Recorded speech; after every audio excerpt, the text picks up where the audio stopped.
तुकाराम महाराज आपल्या सर्वांना भक्तीचं महत्व पटवून देतात. भक्तीचं महत्व पटवून देत असताना संसाराचंही महत्व सांगतात. संसार आणि भक्ती या दोन्हींचंही महत्व आपल्याला सांगतात. आणि मग तुकाराम हा सहज प्रश्न पडून जातो की तुकाराम महाराजांसारखे ज्येष्ठ संत आपल्या सारख्यालाच का उपदेश करतात. हा उपदेश त्यांनी मनुष्यालाच का केला, इतरांना का केला नाही. आणि भक्तीचं महत्व काय, भक्तीचं महत्व कशा संदर्भाने आपल्याला भक्ती करायला पाहिजे. आपण तुम्ही आम्ही सर्वजण भक्ती करतो, वेगवेगळ्या प्रकारची भक्ती आपण करतो, वेगवेगळ्या देवाची भक्ती करतो. पण तुकाराम महाराजांना अपेक्षित असणारी भक्ती नेमकी कोणती आणि आपल्याला कोणती भक्ती करायची हे आज आपण ह्या अभंगात पाहणार आहोत. आणि ह्याच अभंगाद्वारे आपल्याला तुकाराम महाराजांसारखं जरी नाही होता आलं तरी तुकाराम महाराज ज्या मार्गाने गेले त्या मार्गाने चालायचा प्रयत्न करायचा आहे. हेच तुकाराम महाराजांच्या अभंगातून आज आपण शिकणार आहोत.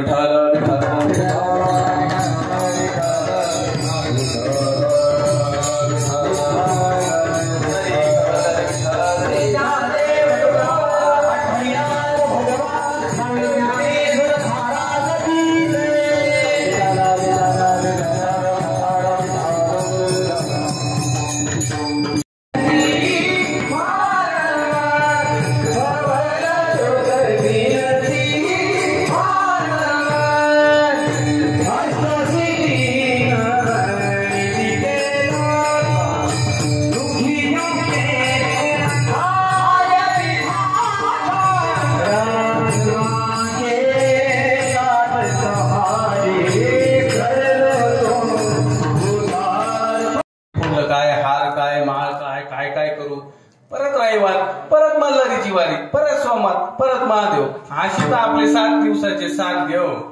मग मला सांगा, जसं पतिव्रता म्हणजे एकनिष्ठता म्हणायची तसा आपला एक देव बसला का आपण नाही बसला.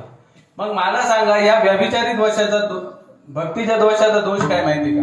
जर आपल्या वेळ आली ते म्हणतात दोन्ही थडीवर हात ठेवला त्याचं काही खरं, एकनिष्ठ राहिला तर त्याचं सगळं खरंय, पण दोन्ही थडी वाट ठेवलं तर काही खरं नाही. पण तसं आपण 7 वाराचे 7 दिवस जर 7 देव धरले आणि आपल्यावर वेळ आली, आपला जीव जायला लागलाय आणि आपण मग आता जीव जायला लागलाय, आठवला खंडोबाची हाक मारी बसले, खंडोबा हे मल्हारी मला सोडव, मी पार असा तसा. तो खंडोबा निम्या रस्त्यात येतो नाही तर परत सोमवार त्याला लगेच आठवतो महादेवला हाका मारितो. तो निम्या रस्ता येतो ना देवीला हाका मारितो, देवी निम्या रस्ता येते तर सगळ्याला हाका मारितो. मग सगळे म्हणतात कोणाला हाका मारितो हा नेमकी. मग त्या 7 पैकी एकही येत नाही. मग काळ येतो घेऊन जातो. काय राहिले तुमच्या भक्तीचे शिल्लक, तो काळाला घेऊन गेलाय. मग राहिली आता कोणती, पाप सहचर्य 4थी. मग आपण भक्ती करीत असताना मनुष्याकडून पाप होतात. मग काय, झोपडीत झोपू द्या आराम, पैसे नको, काय चोरच यायचं नाही तर टेन्शन काय, झोपला सकाळी लाट घातल्यावर उठला एवढं समाधानी झोपणार. ज्याच्या का पैसा आहे तो इंदुरीकरच्या पैशात मांजरान उडी मारली तरी उठून पाहत. समाधान आहे का, किती पैसा कमावला, हा एक समाधान अजिबात नाही. आता मला सांगा, कांद्याचे बाजार नव्हते तेव्हा इकले का हिंदू धर्मासारखा जगात पवित्र दुसरा धर्म कोणताच नाही. इतका सुंदर विचार त्यांनी मांडला, इतका अभ्यास केला. डॉक्टर बाबासाहेबांसारख्या विद्वान या जगात कोणीच नव्हतं. मग आपण विचार करा, इतक्या सुंदर धर्मात जर आपल्याला जन्म मिळाला असेल तर हा धर्म वाढवायचा आपल्यालाच आहे, या धर्माची काळजी करायची आपल्यालाच आहे, आपल्या धर्माने ज्या प्रथा घालून दिल्या त्या पाळायच्या आपल्यालाच आहे, ज्या रूढी त्या आपल्यालाच पाळायच्या, ज्या परंपरा त्या आपल्यालाच पाळायच्या आहे आणि आपला धर्म आपल्यालाच वाढवायचा आहे, दुसऱ्या धर्माला त्रास न देता. इतका सुंदर धर्म आपला आहे. कीर्तनाला आल्या पदर घेतला पाहिजे, कीर्तनाला आल्या टाळी वाजवली पाहिजे, कीर्तनाला आल्या मुखातून नामस्मरण केलं पाहिजे. हे आपण आपल्या धर्माचं सगळे तत्व पाळले पाहिजे.